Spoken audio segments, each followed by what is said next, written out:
Well, hello, and good evening, and welcome to Real Talk with the Cummings. That's right. We have a great show for you guys tonight. We have a wonderful guest. And before we get to that, we wanted to give you our phone number if you guys want to call or text or anything. Any questions that you might have throughout the show. And the area code 575. Phone number is 519-5930. It's right down there. Yep. There's like. Yeah, I know it's hard to kind of do the camera thing and angle it. It's funny. And you figure Google Hangout would have a lot more stuff, but it's so elementary. Like they're taking more stuff away. I know the filters are gone, though they made the whole thing look a lot better. You keep begging Google. I know, but they're not. They don't never listen. Anyway, go ahead and. By the way, we want to tell everybody that I know we usually have a show Tuesdays and Thursdays, but we're only going to have shows now Tuesday nights, unless we have special events. We want to work on our music. We want to start doing a lot of hands-on events and seminars and things of that nature. So it's going to, this thing is moving. So it will free us up a little bit more, but we will have extra shows here and there, special events and stuff like that. Anyway, on it. Take it away. Anyway, Elizabeth Mckeown is a writer, feminist, and natural childbirth advocate. Her book, In Search of the Perfect Birth, was published in 2011, and since then, she has been an online presence and birth activist promoting re-education to women for childbirth liberation. Her whole life, she has been a proponent for civil rights, including for women, homosexuals, and the gender nonconforming. Since her passion focuses on giving birth back to women, she has unwittingly found herself on the outside of some trans ideologists that believe that erasing women from childbirth history is progress. She believes there is still a way to be an ally to everyone without being dishonest about our designations and biology. This is especially important for women's rights and women's health, notably in childbirth freedom, where woman erasing rhetoric is in. Elizabeth wants to prevent that from happening. In her online interaction, she has noticed feminist pages as well as birth pages silencing the specifying of women as the life giver and of discussing anatomy in relation to male or female ownership. And recently, the Midwives Alliance of North America has also begun changing its language from women to pregnant people. How crazy is that?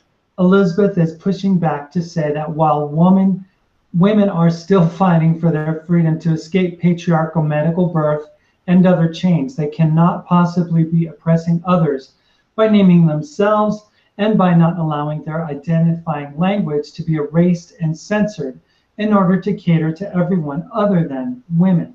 Women's liberation to her still means centering those who are female and not being timid with those words. She blogs at The Perfect Birth, is wrapping up her book on baby names, and is compiling notes for an upcoming feminist book.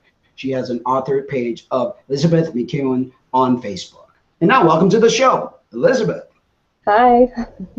How's it going? It's good. Thank you for having me. It's a pleasure. We actually had midwifery, Mary Lou and Michelle. Yeah. Yes, a while back. And actually, we're going to be meeting up with them in a couple of weeks. Yeah, I'm not going to say the date or whatever because we have to be incognito since we're not the most liked individuals in the trans community. Right. Soon we'll have to get bodyguards and all that crazy stuff. But it's we are more than honored to be able to speak up. And I'm a woman, and I don't like what I'm seeing. And I know Lena is very pro and very active, and we want to make sure that women are not erased, that women are heard, and by crying out loud, women are the ones that give birth. My mother gave birth to me. Your mother gave birth to you. Your mother gave birth to you, and you've given birth. And so, what's this birthing people's kind of thing? That's crazy. Yeah, it's confusing to me too, because a lot of what I do centers around giving birth and empowerment back to women. If that's something you can give to women, I mean, they typically have to take it back for themselves. But if we take away their power to speak for themselves as a group with a common interest, we're kind of taking 2 steps back where we were just eking along progress-wise. So I see it as completely counterproductive and unnecessary. Definitely. And you would think biology is biology, things that has been forever since the beginning of time. Eve gave birth. Right. You know, it wasn't Adam who gave birth, or it wasn't someone that wanted to look like a woman that gave birth, or vice versa. So it's important that we keep some sanity in this world, since it seems like it's going upside down. Anyway, we've put some questions together for you. And again, if anyone's interested out there and want to text in questions or call in your questions, please do. The number is right there on the screen. Take us into the world of natural birth and your passion to advocate for it. Well, with most women today in the mainstream culture, we start off looking for an obstetrician when we're trying to, you know, make plans for our birth.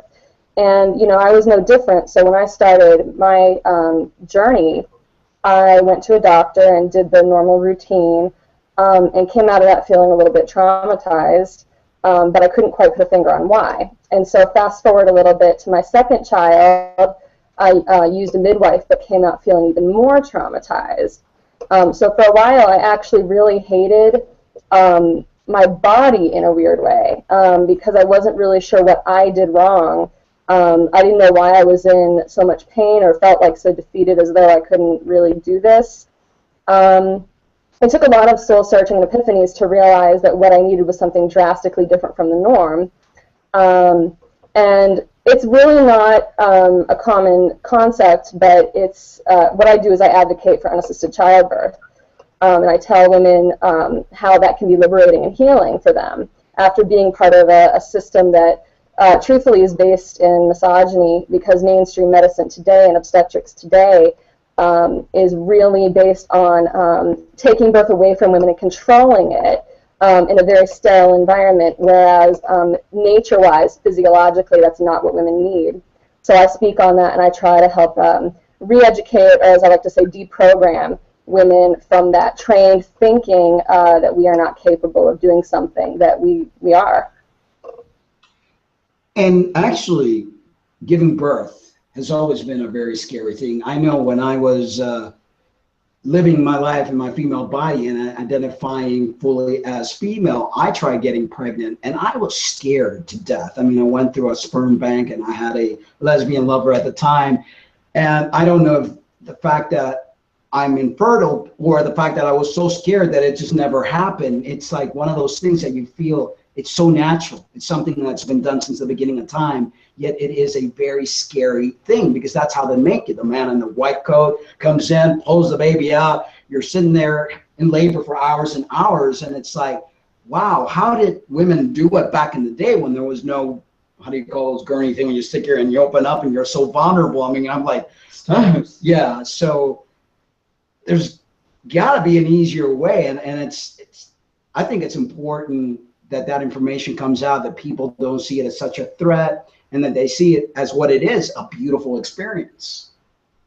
Yeah, it can definitely be a beautiful experience, but unfortunately, I think most women today are sort of traumatized by their experience because the patriarchal model, it's designed to sort of take faith away from themselves and their ability from the first step. So when you're sort of fearful already, and your body is tensing up, you're sort of at the mercy of your surroundings, and that includes the doctors in the white coats and all their instruments. And, you know, my first childbirth, I wanted to do everything natural, and I stipulated no drugs in my birth plan, but it's a sort of environment that it's conducive to begging for the drugs, which is what I did. I said, no, I'll take the epidural. And that was my first intro into motherhood. So we've sort of divorced women from themselves, and we've made them terrified, and we have environments set up to keep them reliant on men and on other people other than themselves. Definitely, and it looks like a lot of men have that kind of envy. I mean, the latest thing is they're trying to create their uterus so that they can, as the anatomy of men is totally different from the anatomy of women. And that would never happen. I mean, that's even bizarre to me to think that these trans individuals think that's going to happen.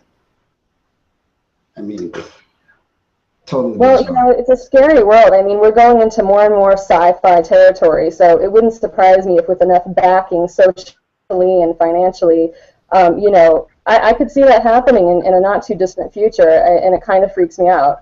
So totally. Even the whole concept that science is pushing towards it for women who are women, born naturally genetic bio women, that I'm a big believer that if something is not meant to happen, don't mess with it. If you try, like I tried getting pregnant 3 times, it didn't happen. I took it as a sign, like I'm not meant to do this. But people just don't take no for an answer, and they want things, and that's why science, I think, does what it does, because people are so crazy enough to. But now that it was successful in Sweden, they did a few already in this past like 2 years. They're making it common now in England to start the practice of womb transplants, and obviously trans people are going to be wanting in on that, and they're going to want to see how far they can take this.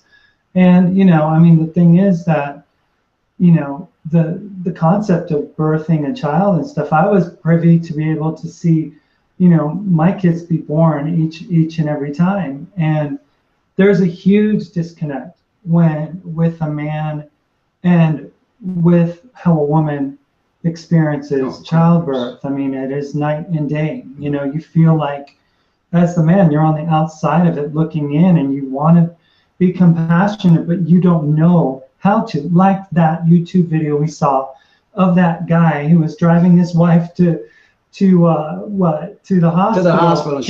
His wife was in labor. She had the baby in the car, in the van. Literally. I mean, I don't know if you've seen and that. He's asking video. her, "What do you want me to stop, or do you want me to keep going?" I mean, it's like. And then he goes, "We did it." And it was like, we. It was just a woman who did all the work. It's crazy. Yeah. We nothing. It's like. It's all stuff. her. Yeah. I mean, I remember watching and seeing the monitor as the contractions started getting more and more, serious. And it's I was like, scary stuff. Wow, it looks like we're going up. She's like, shut up. So I don't know. So go ahead with the rest. You have any? Okay. Oh, okay.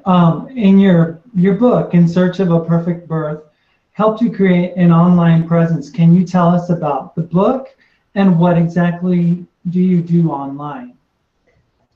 Sure. I have a presence. I mean, it's kind of a small one, but there are people who know who I am. But yeah, in the book, what I do is I talk about my, at that point, 3 pregnancy and labor experiences. I've had another child since then, so I have 4 kids.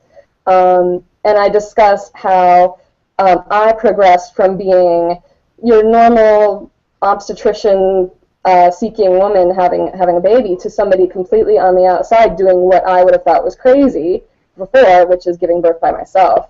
And I don't just talk about my story, but I inject facts in there so that people can see what the status quo is versus what the evidence is. So the status quo says we're going to do this, that, and the other to this woman. And then the facts are, when we look at the biology and the physiology of the process, the facts actually contradict what's happening to the woman. In fact, 2/3 of OBGYN guidelines aren't based in science. It's mostly misogynist tradition. I mean, back in the day, we used to completely drug a woman. She wouldn't even remember the experience. We said we did it for her own good. We would do things like give her an enema, completely shave her, and are we having a problem?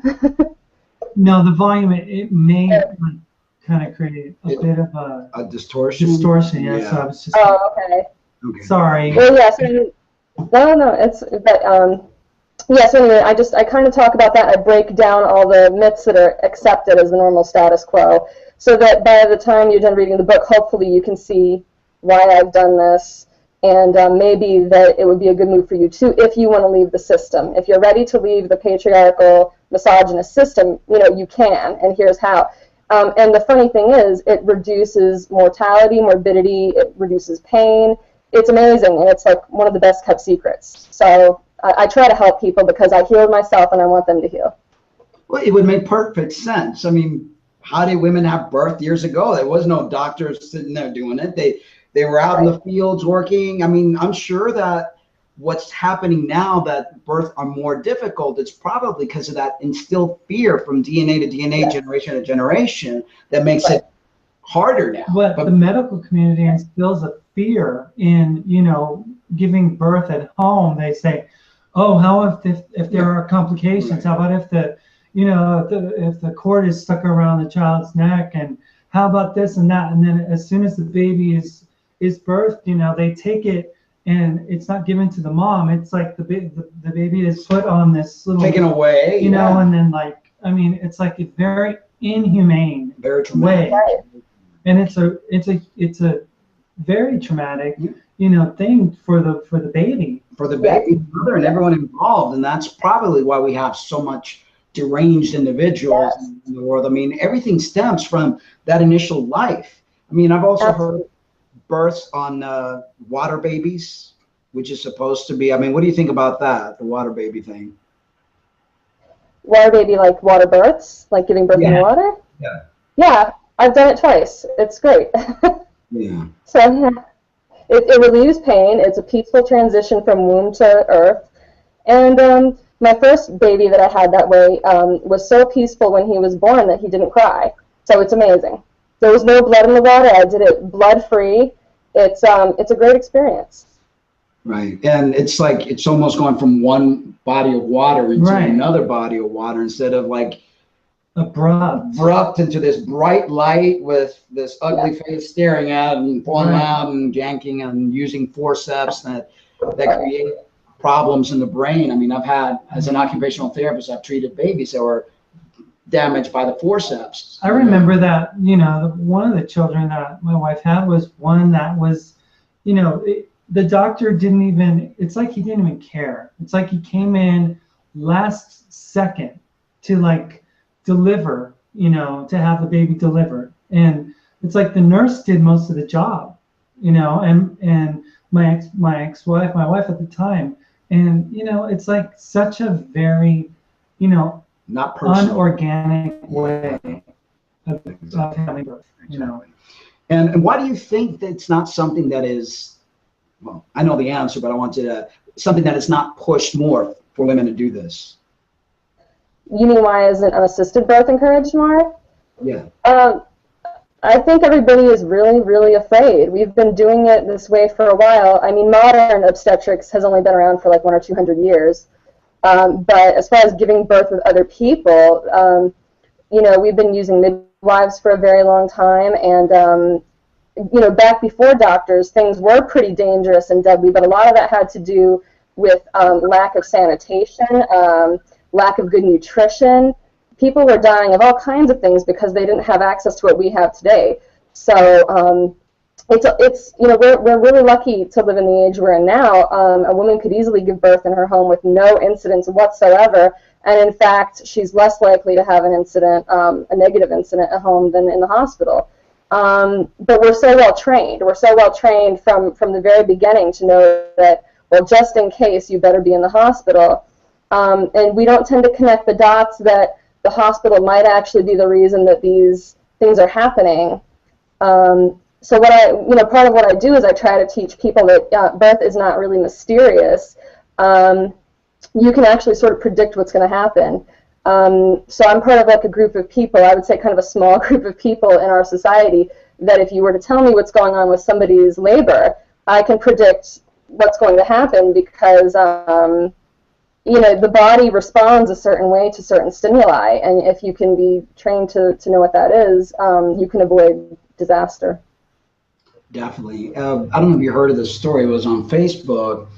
Mother was giving birth to her child, and she went into a coma. She got a blood clot, and they put the baby on her, you know, belly or near her breast, and the baby let out a scream. And because of the baby letting out the scream, the mother got out of the coma. And it was like, you know, there's just this amazing relationship between mother and child, a connection that you can't duplicate in a hospital environment. You can't duplicate in such a synthetic, non-organic, horrific atmosphere that would scare the living daylights out of anybody. I mean, I hate hospitals, period. I mean, I don't even want to, you know, never mind doing something that is so wonderful, like giving birth. I mean, they should just stop using hospital, stop cesarean section, other emergencies that happen. But I think people would think less negative thoughts, less negative things would happen. I'm a great believer you bring on yourself what your mind creates.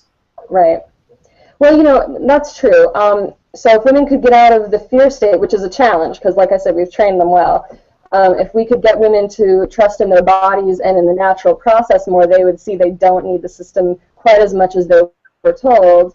But we're interrupting everything. We're interrupting the hormonal process, the physiological process. It was designed for mother and baby. It was designed for them to survive and to thrive, and we keep cutting that off at every step. Everything that we're doing to them cuts them off. I mean, even literally, like when a baby is born, one of the first things we do is we cut the cord right away. We're actually depriving the baby of most of its blood supply just in that one action. So these are examples of some of the typical things we do to disrupt everything between mother and baby, and it's a terrible start at life. And I'm convinced it leads to a lot of future problems. I mean, not just physically, but also psychologically. So. Big time, big time. And, you know, you're thinking about it. If you have that umbilical cord, maybe that umbilical cord was not cut for days. Yes. You know, maybe there was just the mother held on to the child and, you know, something, who knows? I mean, I don't have the answers, but that whole concept of cutting this cord right away, like you're saying, it's cutting out blood supply, nourishment, that connection, the development of the neurological system, all these stuff that we're seeing, and then filling up the babies with vaccines, which is another crazy thing. I mean, that's another show on its own. I mean, it's like, what are we doing to humanity? Well, they immediately give them an APGAR test, you know, to see. It's like so synthetic and so horrific that it's beyond me that people aren't even worse off than they are. Yeah. Crazy stuff. We're pretty resilient. I mean, we survive in spite of ourselves. We're doing everything to kill each other, and yet we're surviving. You know, but we can do better than just surviving. You know.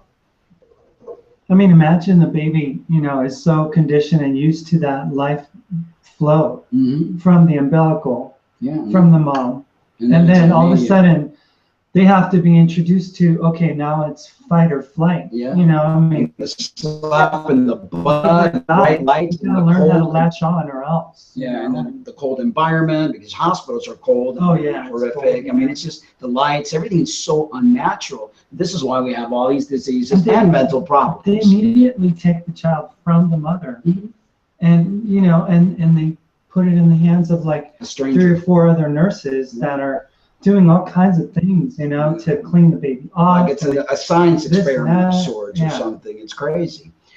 Anyway, Elizabeth, what are the challenges you are facing? Well, you know, currently, I guess the challenges I'm facing consist of me trying to keep women in the center of the discussion because, I mean, it seems like only 1 or 2 short years ago, that was normal. It was normal to be able to say, women birth babies, give birth back to women, and it seems like now that's not allowed. Like, I can't say that, yet we acknowledge the system we're coming from, and when I say we, I mean like home birthers, natural birthers. We acknowledge the system that we're coming from is inherently woman-hating. It was built on a foundation of misogyny. So how am I supposed to keep talking about what we have to take back if I can't even use the words that describe who we are? That's a big challenge right now. Is that an official line now, just because MANA put it in their documentation this summer that it has to be the Bible now for, you know, pregnant people instead of women? Well, you know, I think it's sort of a double standard because they don't change all of their language. I could be mistaken, but what I noticed before is they keep some things in, and it could just be those are the things that to change those certain terms, they would have to actually get legally involved. So anything that involves MANA's part of legally changing stuff, they don't want to touch it. But when it comes to paying lip service to trans activism, they're willing to throw out woman, throw out she, throw out all of that. And it's really just, it's a token. It's like, here, take this and go away and leave us alone. We're progressive. We love you. And it's not genuine. It's not sincere. But I could see that if we kept down this path in the future, perhaps we would do away with all female-oriented words. I don't know. I don't understand why this is becoming the norm when just 6 months ago we were all talking about goddesses and woman power. It's ridiculous. It's a scary thing that's happening. I truly believe that women need to stand up and fight, and it doesn't have to be fist fighting type of thing, but they need to be vocal and heard and stop allowing men to continue to dictate things, because we're really heading into big time trouble here. And what I'm seeing with the trans community is sickening me. I mean, beyond words. And something needs to be done. So I hope that people start really, rising up to the occasion and realizing, hey, this is history. You're changing things that have been the way they are. It's bad enough that women have to give birth in hospitals, that women have lost a bunch of control. Time to rise up. That's what I think that we were talking about what happened, the incident that happened just the other day with the whole FTM, the conference and stuff like that with trans men. Oh yeah. And it's really sad because women are basically giving up, their rights to be women and want to identify with, being a man. And I feel guilty because that's what I did, but that's why I feel, that I'm going to fight with every part of my being to be able to make that right and get people to waken up and see reality that, you can express whatever way you want. No one's saying don't express, but stop pushing your views and your agenda on the world and try to belittle another, why do they have to belittle women? It's like, you want to look like a man, don't try to belittle anyone. Everyone has a right to be able to live. We have to learn how to balance it, in my opinion. So you were going to say something, Elizabeth, before when we were talking, it went. I'm not sure. We're going to go ahead and share your website here on the screen. Okay. And if you could go ahead and kind of like talk us through it. About, was this a conversation that you were having with others? Yes. It was really strange. I was on a birth page that I have supported for years since I've been doing this, and I noticed a discussion unfolding where a childbirth quote was given as one of those, sort of mean graphics, and they decided to scrub the language. They took woman and she out of the quote, and this was just sort of what ensued. I couldn't believe it had actually hit the birth world. I'd seen a lot of the trans activism stuff occur in other scenarios and other topics, but I didn't think birth was next, but it is.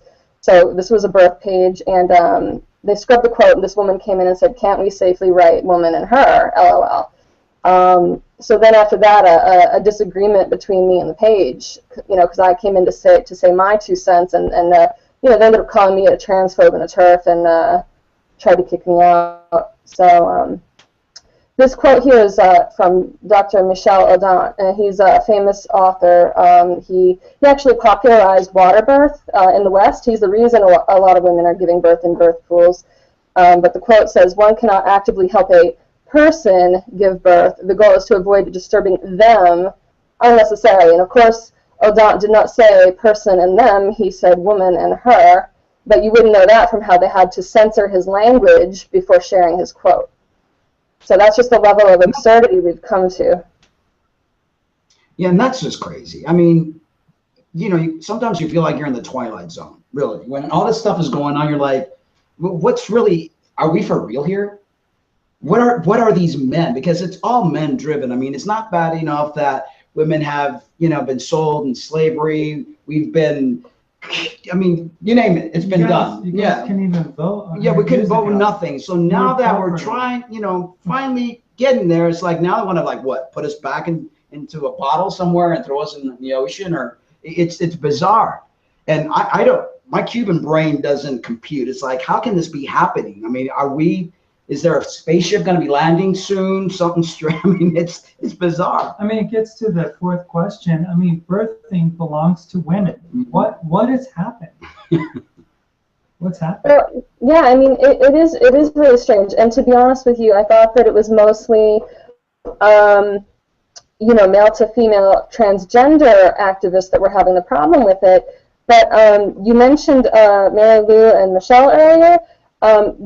It was funny. I was in a conversation with them recently on Facebook, and they mentioned it's believe it or not, it's actually the female to male people and the non-binary people who are having an issue with this language, and that really shocked me because I've seen a lot of the sort of, you know, me first, gimme attitude from a lot of the male to female transgender people. But when it came to women, I guess my philosophy was, if you know that you're going to be giving birth and you're seeking a midwife, which means with woman, you have the maturity to realize you're in a female physical body, you're in a woman's body, and if you're going to go through labor, you know you're performing what is the quintessential womanly task. There can't be any denial about that. So why would a word like woman offend you? We're including you when we say woman and she, even though it might make you uncomfortable personally. Like, I would never come to their door and be like, you're a woman. I would never do that. But you're included in the group because you have that same physical body. We're speaking of all of these people who have the capacity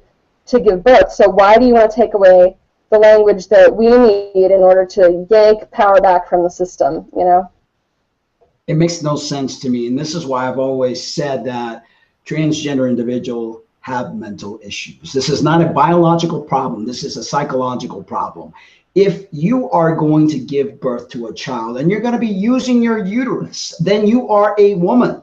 I don't care if you got a mustache, beard. I mean, let me show you a picture here while we're on the topic. And like I said, you know, to each their own. I don't like to judge people. People have a right to express the way they want, you know, but at the same time, when you're trying to change the world the way they're trying to change it, you know, change your genitals, change whatever it is, but please don't change reality. And reality is, I mean, a beard, huge breast, and a belly. Okay, you know, I know that there have been women that have excess androgen, and, you know, there are women that might have facial hair and so forth and so on. But if that person right there is identifying as a man and wants to have language change, language has been there for centuries, for eons, since the beginning of time, I say, how dare they do this? You know, and there's this film, A Woman on Their Own, and they're trying to promote it. They send me the information. I said, I'll talk about it, but I don't agree with what's being done. You know, I'm totally against what's being done. I believe that if you're going to bring life into this world, you are a woman and you are a mother. And how dare you mess up the children? Because that's who's going to get all messed up. The children are going to go ahead. Well, I mean, there's a certain psychological, you know, issue where, you know, if you're living and presenting as a man and you're performing what we all know is a female ability, wouldn't that really mess with your mind and your identity more than, you know, being misgendered or being called a woman? Because, like, what is more significant to you, the actions that are happening to you or the terminology used about you? I mean, to me, actions have always been more painful than words. So, you know, so when it comes to individuals, like I said, I would never dare disrespect a person, but when we're talking about groups of people that have the same interests, we need to be very clear, you know, who we're speaking about. And woman, up until very recently, was an adult female human. So I think that you can feel safe, you know, anybody who can get pregnant, you can feel safe knowing you're included.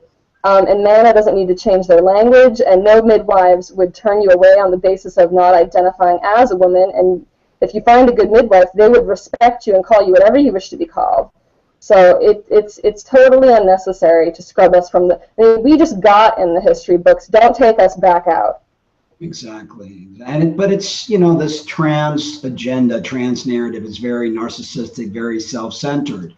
And it's like they want to ram their way into the world. It's like browbeating people. And I don't understand. It's like when I did what I did years ago, it was not about forcing people to see me how I wanted to be seen. I just wanted to educate people and let them know, hey, there's people like me in the world. But the trans activism nowadays is very dangerous and very scary, and they're harming other people. They're harming children, they're harming women, and that needs to stop. And when Mary Lou wrote that article, and then someone wrote something to counter it on the Huffington Post, it was like so like crude, you know, what they ended up saying about Mary Lou, who has devoted her life to midwifery and, you know, respects women, respects, you know, humanity, is a loving individual, and then they paint her as a transphobe, as some kind of a, trans misogynist, if you will. That's their tactic. I mean, that's their tactic. That's what they use to try to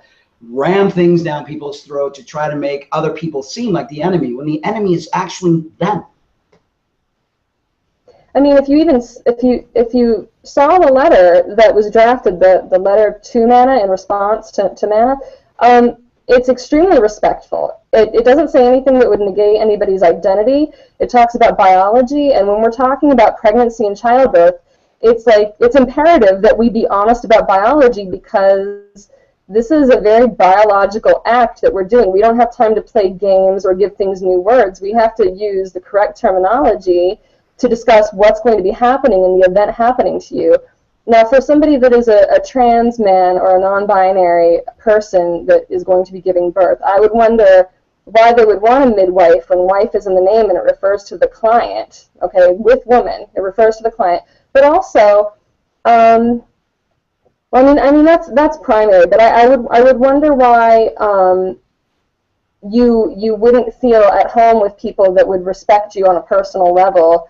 Our rights are still your rights. Women's rights, we still mean you when we're saying that. So exactly, it's a shame that it has to be taken down this road, that it has to be such a battle. And that's one of the things that I've noticed with the community. Everything is a fight, everything's a battle. Instead of just sort of trying to get along, be who you say you are, but do it in a way that you're not going to harm other people. I don't understand the way things are being done. I don't know, with a lot of FTMs, it seems like they want to have their cake and eat it too. Yeah. So it's like they want to identify as a man. Yeah. But then this one individual from Ontario, Canada, went to the La Leche League there in their local city, and they had a double mastectomy. Mm-hmm. And they still wanted to be able to nurse their baby. And so this person was just like, I mean, the women took her in, but, I mean, they wanted their appropriate pronouns to be used, and, they wanted to know how they could do this without having the breast they were born with and having them removed and stuff. And they still wanted the colostrum to come out of their nipple. And, I mean, if you do these things, why do you want to give birth? Because you just run away from your own. Exactly. And that's one of the reasons why I say to people, don't do it. Because years down the line, especially the young ones that they're trying to transition so early, what if you decided that you want to be a mother? All of a sudden, you're now sterile. You've had top surgery. And then now what? So, there's no need to do this. You could identify as you wish. You could dress as you want. You could call yourself an elephant if you want, but don't hurt yourself. Don't hurt other people. I mean, that's the big message that we've been trying to put out there. It's like, no one's telling you don't be you. Just be respectful to life, to those around you. Exactly. So it's damaging, to say the least, what the trans community is doing regarding the erasure of what has taken place for history. Can you elaborate on this? So we kind of already touched upon it, but do you have anything further on that particular question? Well, I mean, in a way I do. Kind of like what I was saying earlier, why should we take women out of the history books when we fought so long to be here? And to sort of elaborate on that a little, I don't really see any other movement doing this. I don't see any other movement for liberation taking another group of oppressed people and saying, okay, well, in order to accommodate us, you're going to have to be quiet or change this language. We're bumping you out a little. And that concerns me, because we still have to acknowledge that women are still an oppressed class. They still have a lot of progress to make. And if you're even telling them anything at all that's going to hinder their language and their progress, or God forbid, wipe them from the books, I mean, how much further do you think women are going to get if you're disabling them? And women are some of the most accommodating people. We want to not be seen as bigots. We want to support everybody in their rights movement. So it's easy for us to sort of lie down and say, okay, what can I do for you and how can I accommodate you? But we can't forget, you know what, we've been doing that forever, and it's time to say, it's okay if we come first sometimes. We can all have this together. You can have your peace and I can have my peace and we can all be free moving forward together, there's no need to battle. Like, do you see any other groups battling? Like, do you see Native Americans telling Black Americans, I'm sorry, in order for us to be free, you have to use this kind of language? Like, I don't see any other group doing that. So to me, it sets off my alarms inside, and something isn't right, you know?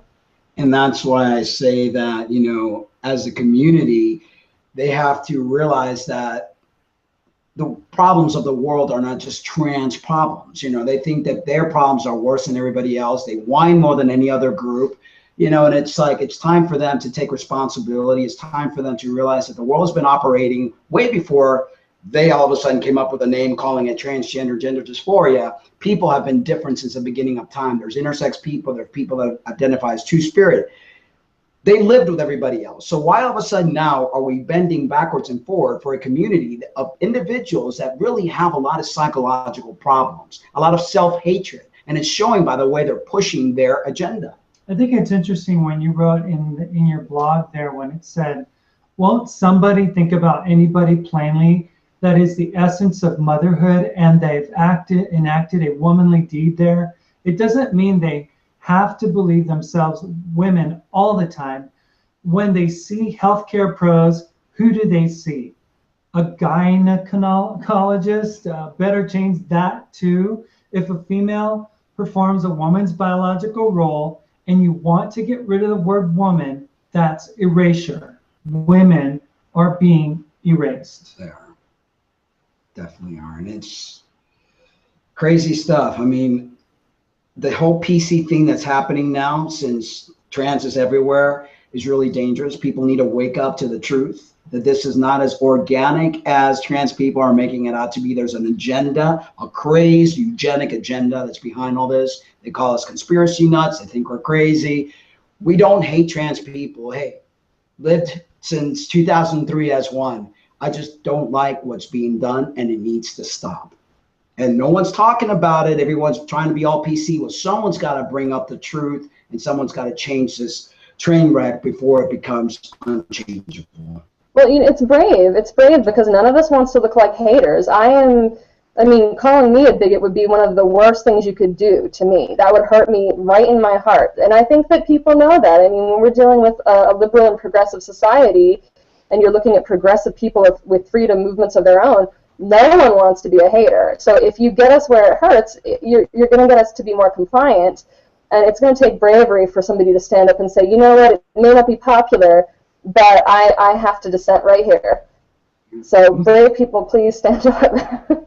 See, and I'm not PC at all. I don't care. I mean, it's part of my Asperger's, whatever you want to call it. I'm a truth seeker and I'm a truth teller. And sometimes my words may need a little brushing and a little oiling and whatever else, but I say things from my heart. And, you know, people want to call me a hater. Call me whatever you want. I'm talking truth. I'm sorry that it offends you. I'm sorry that it might hurt you, but truth is truth and it will set you free. I mean, how does it feel when someone would call you a TERF for what you believe in appropriating what belongs to women? It's devastating. I mean, actually, I had sort of my peak trans moment when that happened. I had no idea what TERF was, and I was called one because I dared to say pregnancy was a biological function of females. And I've lost friends over it. I've lost friends who thought that I must be some kind of bigoted hater, and they know me, and they've known me for years. And I'm saying, do you know what's in my heart? You know I would never hate anybody over this. This is ridiculous. But if we can't come to the table and talk like human beings and hear each other heart to heart and use a little bit of logic and reason in there, I don't see, I mean, where we're going to go from here. You have to leave the table disagreeing, and to just cry TERF and yell at people, it does reek of brainwashing. It does. But people have to realize that that is a tactic that they're using. It's like politics. What do politicians do to one another? You know, they know exactly what they're doing. They know the seeds that they're planting, and people need to be the wiser and realize, okay, I'm not going to fall for this. You could call me whatever you want. I'm not going to be intimidated. You're not going to bully me, because that's what they're trying to do. They're trying to be big bullies. And people need to realize that and say, you know what? No. Call me whatever you want. Truth is truth. And if we did that, then I truly believe that they would not be getting away with what they're getting away with. I mean, MTFs are able to control the FTMs in the transgender community, just like men are able to control women in society because of how they have their patriarchal system set up. Right.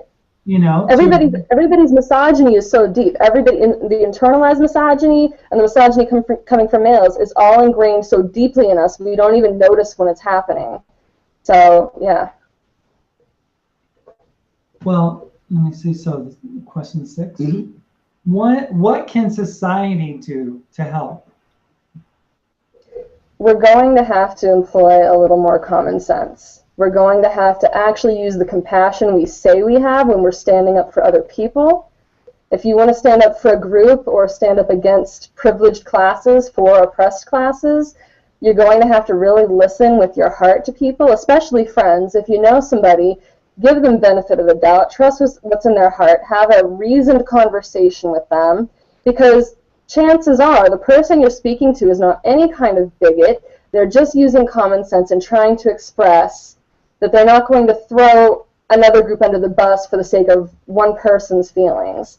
And that's usually what it boils down to. It's about one person's individual feelings versus what a whole group stands to lose over changing of language and changing of rights in society.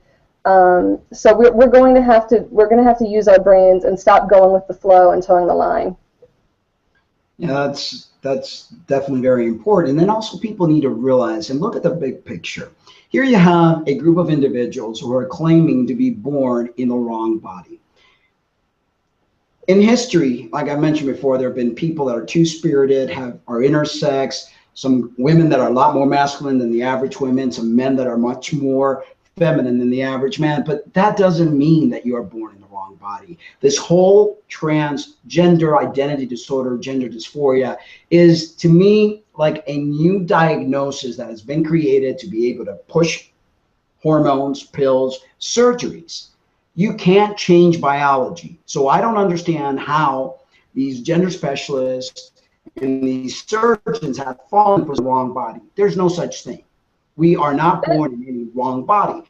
And people have to understand that. And society have to understand that we're not picking on people. Heck, I transitioned in 2003. I used to be the biggest advocate. They're trying to make me look like I'm crazy, like I was never transgender. No one's ever transgender. I mean, we're trying to educate people to realize that just because you're different doesn't mean that you have to alter your body, you have to hurt yourself, and you have to push your politics and your agenda on others. If people understood that, it would be simple. I mean, we're so terrified of gender nonconformity. So it's not just women that are getting bumped out of the way, it's anybody in the homosexual community, because a lot of this stems from like a severe homophobia. If there's a man who is effeminate or a female who is, masculine, that has to now dictate their entire identity and reality. And so now we're just changing words to fit the new reality rather than being at peace with the reality that exists as it exists. And it's okay to be a woman and not be feminine, and it's okay to be a man and not be masculine. And what we're doing is really self-hating, and we're taught from a very early age just how much we should hate ourselves and hate our bodies. So no wonder we're not at peace when we become adults and we want to start families and we're giving birth. The whole system is out of whack. Everybody is out of whack. So it's a society of a lot of bigotry, misogyny, homophobia, self-loathing, and we're all a little bit messed up. I think a little bit more than a little bit. I think it's scary. I mean, I've studied psychology as an occupational therapist, and it's just, to me, the whole human race have gone through a major trauma, and we're not doing things organically anymore. We're not doing things the natural way. We live in synthetic lights all day. We sit in traffic all day. We eat foods that are toxic to our bodies. Everything we do is backwards, and this is why we see what we're seeing. So what can we do? Try to be as organic as possible. Try to be less argumentative. Try to be at peace with who we are. We can't change who we are. We have to try to ride that river nice and flowy. And, it doesn't have to be this complicated. It really doesn't. And I say shame on the medical community. They should sue the living daylights out of all these AMA, or what is it, the APA, and the DSMs, and all these people that have created these diagnoses and try to make us think that we are wrong, that we're born in the wrong body, that we need to fix some sort of defect. There's no defect. You are perfect the way you are. Love yourself the way you are. Respect your body, your temple, and just be free. And the trans community needs to leave women alone. Oh, definitely. They need to just leave them alone. Stop badgering them. Stop trying to erase their identities. Stop trying to become the better version of woman, because you will never arrive at that. You are only a synthetic version of what you want to be, but in reality, you never changed your sex at all. You just went around in a circle, and there you are. I mean, all the things that I did, and here I am. Can't run away from me. I am a female. And I'll always be. You basically mutilated your body. I did. And thank God I didn't go as far as more mutilation. I mean, I've seen trans guys that are trying to create a false phallus, and what they do to their body. I mean, it's horrific. It's total mutilation. It should be against the law for these doctors to perform these procedures. We are being used as guinea pigs. And it's bizarre. Once you wake up, once you remove that veil, because you're almost like in a trance. Once you remove that veil, you realize, what did I do? I just wish we could stop people from doing this madness, but it's going to take a lot of people to stand up and fight against this medical community that is just killing people left, right, and center. Well, that's part of why it's so strange, too, in the birth world, because, with the work that I do with childbirth, we accept that there's a lot of greed, just real heartless greed in the medical community, and yet some people have stopped short of this issue. So when it comes to our babies and women's bodies in childbirth, we say no, we're putting our feet down on this one. But then when it comes to trans issues, suddenly anything goes and it's okay and do whatever you want to yourselves. And, why did we stop asking questions? I think it's important that we continue to ask questions and be critical and think critically and say, maybe this isn't the best thing. Why are we protecting these people but not these people? We can protect everybody and judge the medical community for what it's doing to everyone. Exactly. But I think there's an agenda, and people, conspiracy, there's something going on that's not right. And I believe it will eventually be unfolded. Well, there are 8,000 women that will be murdered in this country, and only like 17 trans identifying people that identify as women are going to be murdered. But what is most talked about? Trans violence. Are the 8,000 talked about? Yeah. Are the thousands of Chinese little girls that are are taken, their bodies are mutilated, and in Africa, and all these people. It's not talked about because all these female people. The world is men run, and the MTFs are running this trans campaign, so everything is about them, and they don't want to talk about women's issue, which are more important. Can you share with us some of the altercations and scenarios that midwiferys are facing? Well, you saw a little bit of it there, so you can see that already in the childbirth communities online, people are finding it somehow important to wipe women off of the quotes and off of the literature. I think that's really telling. I think that's a main issue. We've been derailed. So where we were making progress, getting women to believe in themselves again, we suddenly took a detour on that. I think that if midwives are going to be servicing people, it's good that they respect their clients as individuals, and I would hope that they would. But in terms of changing the entire lingo, you're going to have to start with your profession. If you want to do that, change what you do. Your profession was supposed to be an old, wise woman tradition, and woman is in the name. So if you can't handle that, get rid of it. And, because you're going to have to turn it all out. You can't just keep what's part of your identity as a midwife or as a professional. And this goes out mainly to MANA and supporters of MANA. You can't keep that you worked so hard for as your identity and then toss out the women you claim to serve. You get to keep your name and your title and your tradition, supposed to be in the old ways, and toss. I know what you're about when you do that. When you do that, I know that you're all about you, and you're all about catering to the new status quo, and you're not standing up for your clients, and you're not standing up for women. So. Well, can you tell us how we can all balance our rights and be respectful, in your opinion, regarding these issues? Right. So, you know, like I mentioned earlier, you know, I have actually lost, you know, I've lost some friends over this. I've lost some friends over my rejecting the word cis. I decided I didn't want to be called cis. I didn't like it. So I lost some friends after some arguments over that. And now with the birth issues happening, you know, with TERF and transphobe being thrown around there, I think it's important that we realize that for most of the time, woman did mean adult female human, and it wasn't to do with how a person felt inside. It wasn't to do with how they dressed or how they presented. It was to do with their biology, and it was to do with what society saw them as.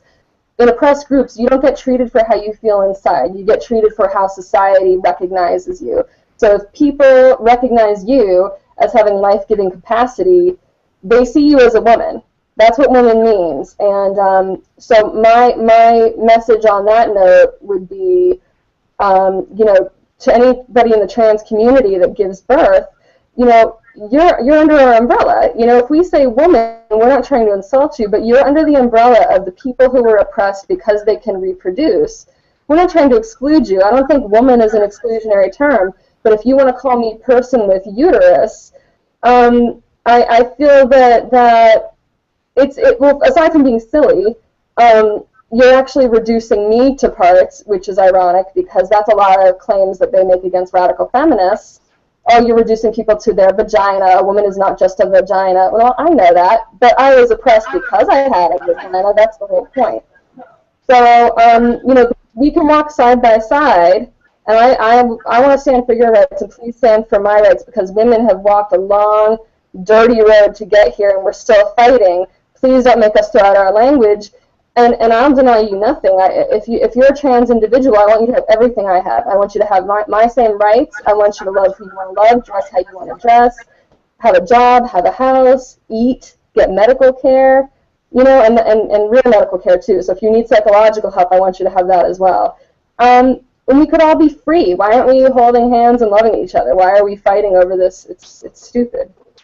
It is, and they automatically think that when you're trying to recognize the fact of what biology is, that means that you're trying to take away something from them, that you're trying to take away their rights, that you're a hater, that you're a transphobe. And it's like, why do they do that? I mean, there's no need for that. They could express, they could have rights, they could have jobs, they could have, I mean, everyone's entitled to eat, everyone's entitled to happiness. But why must your happiness be on the cost of somebody else's rights or somebody else's freedom or somebody else's being? I mean, that's what I don't understand about this community. They just want to wipe everything out. They want to be the ones that control everything. Everything's about their issue.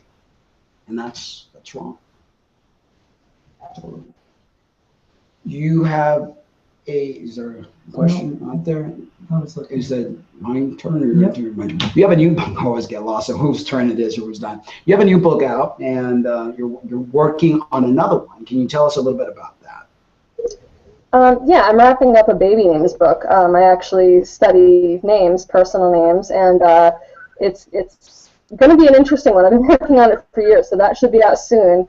And then I'm also compiling some notes to make a feminist book, because I'd like to tie in all these subjects together. So I'll be discussing things like childbirth and why the medical community is greedy and misogynist, and you know, MRAs, like men's rights activists, the transgender community, because if we can become really, really aware of how mankind and civilization is sort of at war with women, we could stop this war from progressing, and we could actually thrive.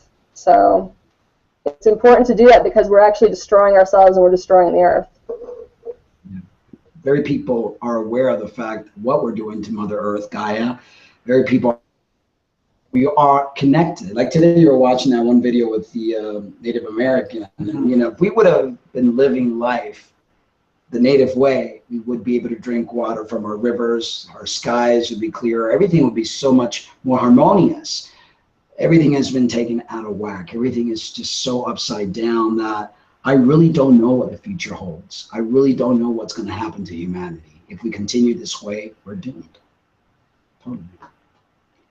Well, I think that, this issue that you've brought up, about women being given that right to have, as the creators of life, the carriers of life, is something that, needs to be respected, needs to be honored, needs to be cherished in this society. And people that were born as females that do not want to identify as such still need to give, respect to their body as the female body person is, and to acknowledge that what they are doing is not a manly role.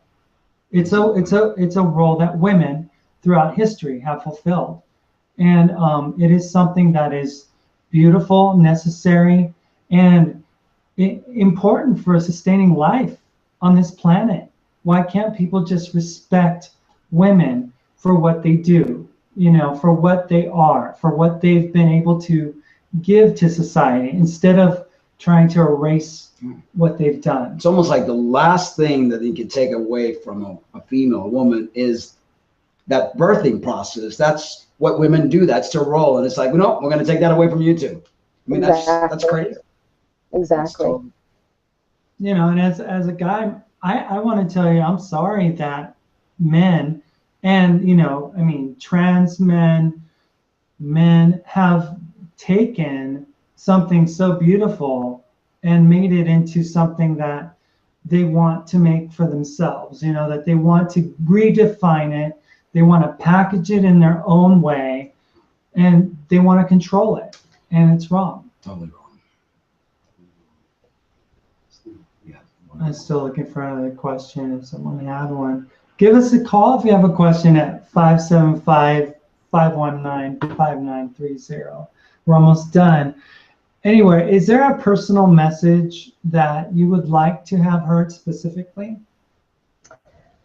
Well, at the risk of repeating myself, I think that it's really important to drive home that when you say that you're standing for something that is a movement of oppressed people to liberate them, that we keep in mind the general compassion that's supposed to go with that. So, assuming that we all stand for trans rights and that we love trans people, rather than shouting at all of our friends, including other trans people, and calling them TERFs or transphobes, we need to remember that the whole point was supposed to be love. The whole point was supposed to be unity and coming together. And you forget that the minute you start yelling at people over a lapse in ideology. Not everybody is going to see everything exactly the way you see it, and maybe they're worth listening to. We're gonna have to be serious about our compassion and acknowledge that.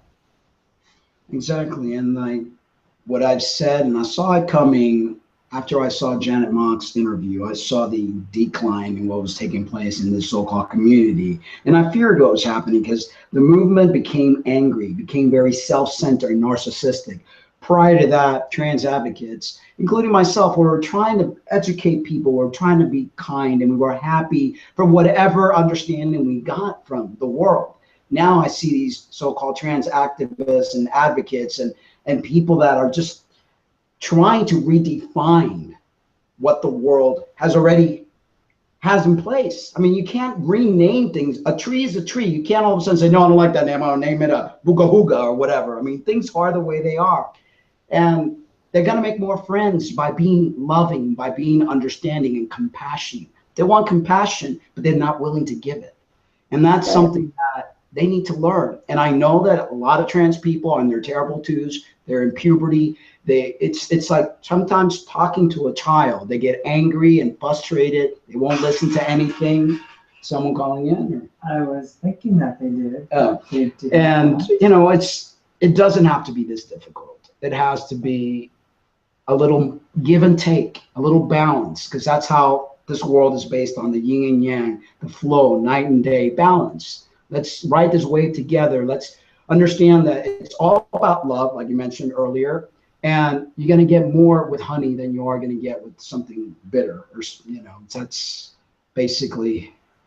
But let's hope. Let's hope things change for the better, because the way it's going right now, I'm fearful I that. like what you had to say in the blog. It says, I used to think women spelled WOMYN was silly, new agey, even if I am a little myself, and pretentious.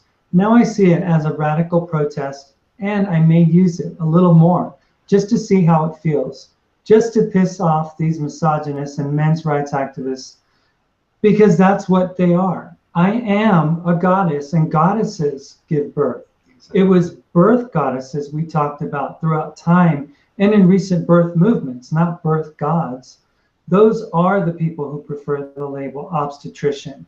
Do you have any doubt this is the man's patriarchy, and you call this the right side of history? That was well written. Very well Thank written. you. Yeah. Thank you. It's really sad. I mean, women's Mitch Fest was taken down. Last one they had was this year. It's like, lesbians are disappearing. All these butchy women want to be men, and it's crazy, and it's like I would give anything to be able to go like this and snap and be the person that I was 13 years ago. Once you've done all these changes, it's just not the same. I mean, I was a beautiful woman. I didn't know that back then. I didn't appreciate that back then, through all the traumas that I went through. And I've talked about it before, being molested, alcoholic father, beat the crap out of my mother, all these things that psychologically created the problem. It was something that I needed to work through, not change my body. And that's what I want individuals to see. You don't have to change your body. Just learn to love and accept yourself for who you are. It is the peaceful, Right. It's the balancing route. And once you do this, you're never the same. I can't undo what I did, but I could try to help people not do what I did. That's Right. But if being a woman or a girl, if the experience of that is pretty much being harmed from the moment you're here, would any of us feel comfortable with that? I mean, if we knew that there was a way out of that, wouldn't we all try to run away from that? So I think that we have a lot of wounded people. I think women are deeply wounded, and there is such a thing as something sacred feminine that we have dirtied and we have perverted and distorted. I wish that women had a safe way of getting back to that without hating themselves first. Exactly. I think it's important, though, that, women take what's theirs, and to claim it and to hold on to it, because there are others from the outside that are willing to rip it away from you. And you need to really be vigilant and stand up and not give in, specifically with this issue of pregnant people, pregnant women. Women are the only givers of life. Exactly. Not pregnant people, only women. Warriors need to come out. Women warriors need to rise up and stop being so nice. And I know it's very typical, like you said earlier, women don't want to upset, don't want to hurt anybody. That's part of our nature. And sometimes you're going to have to hurt people in order to get what belongs to us, unfortunately. But that's the only way in this crazy world we're living in. Anyway, anything else you wanted to add, Elizabeth? Well, I don't think so. But I like what you said, and I think that if we can stand strong, we can take back what's ours, because it's time. We're so used to being trampled and giving up everything that we've worked for, and I don't think we should repeat that pattern. We've been doing that throughout history. So it's time to say no. It's time to say no means no, and enough is enough. I know we're going to be doing our part, and I want to point out to trans men that if you want to have a baby, realize that you need your uterus and you need your breast, and mothers that have women are the ones that have babies. So don't deny who's respectful of a system that's been there before you were there, before your parents were there. It's been around forever. So respect is needed, and it doesn't mean you can't express, dress, be whatever you feel you are, but don't step on other people's existing roles. So anyway, we want to thank you for being on the show. We want to thank our viewers, and no show this Thursday, so we'll have a show next Tuesday. And might have some special. Might have one. We'll probably have one yeah, this week. we'll see. Anyway, guys, thank you so much, Elizabeth. Thank you. Thank you. And as we say every end of the show, if you can live your truth, Then it's just not worth living. not at all. Good night, folks. Good night.